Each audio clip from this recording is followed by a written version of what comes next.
parece que somos propensos a basar nuestra felicidad en nuestras circunstancias. Es algo natural para nosotros. Somos más felices cuando las cosas van bien y estamos más tristes cuando las cosas van mal. Nuestro estado de ánimo está determinado por la montaña rusa de las circunstancias siempre cambiantes en la vida. Nos pasa a los 4 años, nos pasa a los 24, nos pasa a los 44 y nos pasa a los 14 años. Hoy quiero que conozcas a Teresa. La oyente del podcast que nos escribe en este día tiene 14 años. Querido Pastor John, hola, muchas gracias por este podcast y por el ministerio de Design God. Ambas cosas son una gran bendición en mi vida.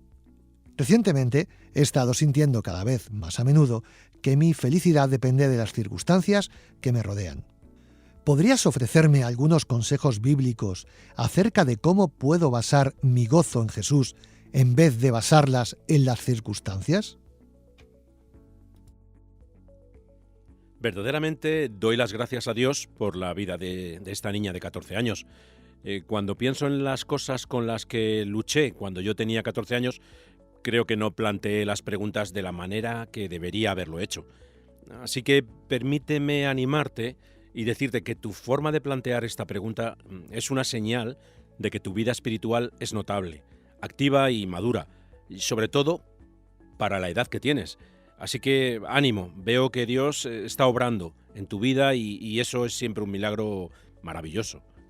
Y antes de darte algunas sugerencias basadas en la Biblia acerca de cómo puedes cambiar la felicidad que depende de las circunstancias por la felicidad que depende de Jesús, permíteme también decirte que esta batalla que estás sintiendo ahora mismo la estarás librando dentro de 60 años, si todavía estás viva, y Jesús no ha vuelto, y lo sé porque yo soy así de mayor. Bueno, en realidad tengo un año más, tengo 75, no 74. Y tengo que examinar esta cuestión de dónde está basado mi gozo cada día. Cada mañana en la batalla con el diablo, el mundo, la carne, en vez de dejar que la vieja naturaleza, que la Biblia llama la carne, me aparte lejos de Jesús y me arrastre a las cosas terrenales como si éstas fueran más valiosas. Cada etapa de la vida, tanto la de los 14 años como la de los 75, tiene sus propias seducciones para alejarnos de la felicidad que depende de Jesús hacia la felicidad que depende del mundo. Esto es así, y eso significa que vas a tener que luchar contra ello hasta el final. Por tanto, es básico que empieces bien ahora y que aprendas cuál va a ser tu estrategia para la batalla. Así que permíteme hacerte 4 sugerencias de cómo basar tu gozo en Jesús y no en las circunstancias que te rodean. Primero, Dios está mucho más comprometido en producir felicidad y gozo piadoso en sus hijos que nosotros mismos en encontrarlo. Y una de las maneras en la que lo hace es permitiendo que pasemos por tal cantidad de tribulaciones que al final vamos a renunciar a encontrar nuestro gozo en una vida sin dificultades. Familiarízate con los pasajes de la Biblia que enseñan esto. Por ejemplo, Romanos 5 del 3 al 5. Y no solo esto, sino que también nos gloriamos en las tribulaciones, sabiendo que la tribulación produce paciencia, y la paciencia, prueba, y la prueba, esperanza, y la esperanza no avergüenza, porque el amor de Dios ha sido derramado en nuestros corazones por el Espíritu Santo que nos fue dado. En otras palabras, el gozo de la esperanza se intensifica cuando nuestra fe permanece firme en medio de las tribulaciones.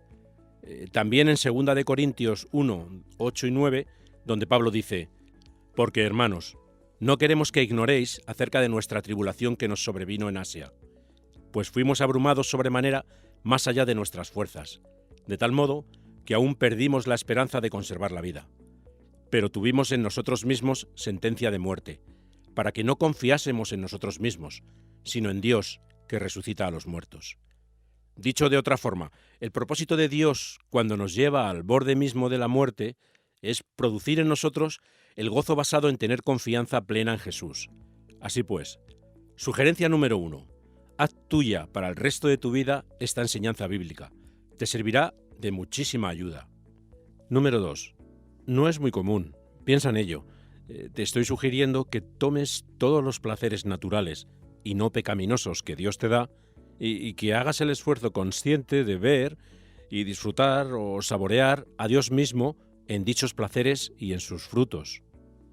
En resumen, la mejor manera de evitar que un placer dado por Dios se convierta en tu Dios es sumergirte en el dador del placer usando el propio placer que te concede.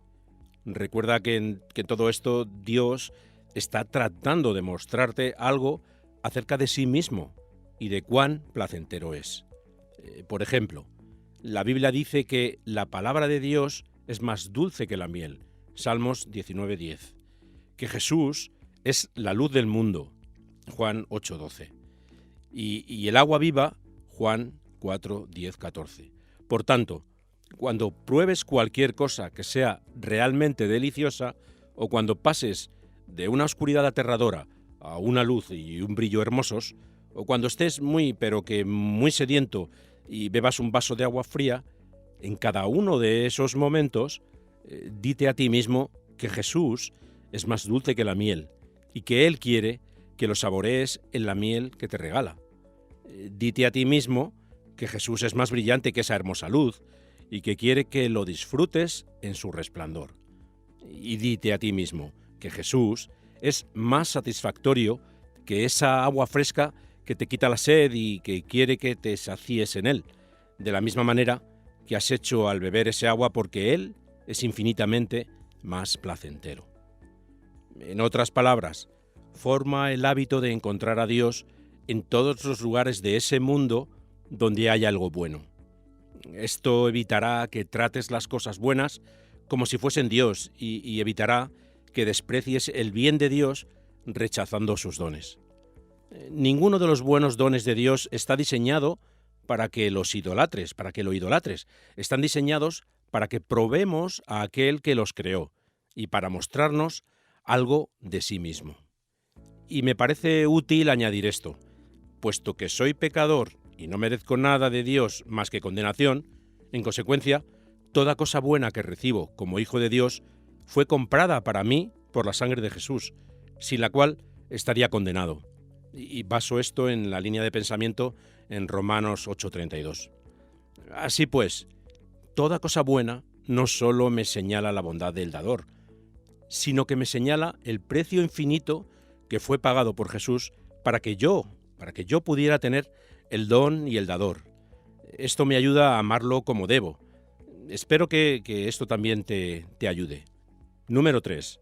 Haz que tu lectura bíblica diaria sea muy personal. No pienses solo en aprender a vivir a partir de las pautas bíblicas, que obviamente son importantes, sino que piensa cada día en lo que puedes aprender de Jesús, el Hijo de Dios, y de Dios Padre, y de Dios Espíritu Santo. Lo que puedes aprender de ellos como personas. Dicho de otra manera, lee la Biblia para conocer la persona de Dios.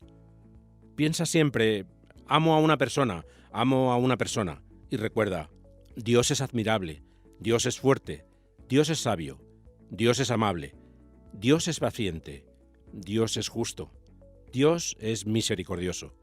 Y cuando veas estos atributos en Dios, ámalo por tenerlos. Haz que la persona misma que sea tu tesoro. Personaliza tu lectura de la Biblia. Número 4. Y, finalmente, aunque solo tienes 14 años, medita regularmente en la muerte.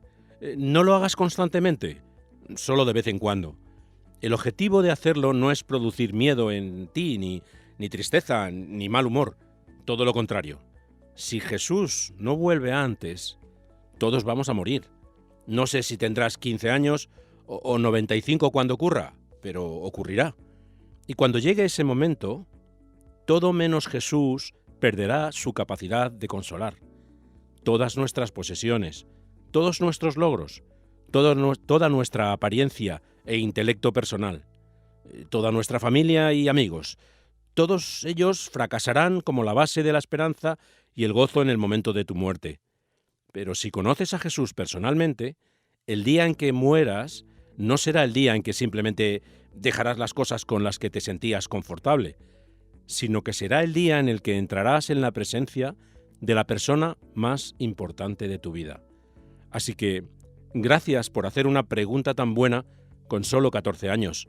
Estoy deseando ver lo que Dios va a hacer en tu vida en los próximos 10 años.